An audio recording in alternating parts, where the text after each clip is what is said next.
салом алайкум хонумони азиз. шумо мехоҳед дар хона нишаста соҳиби пул ва тӯҳфаҳои нағз гардед? пас ба фирмаи Faberlic муроҷиат намоед.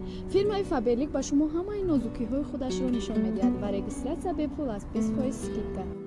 кор барои занҳои хонашин. ҳамаи занҳо метавонанд дар назди фарзандонашон оилаи худ нишаста кору шурӯъ намуда соҳиби маблағҳои хуб ва тӯҳфаҳои нағз гарданд. кор дар фирмаи Faberlic. ҳангоми ба фирмаи Faberlic муроҷиат мекунед ки кор кардан мехоҳед, фирмаи Faberlic ҳамаи корҳоро бо нозукиҳояшон ба шумо бепул мефаҳмонанд ва регистратсия низ бепул аст.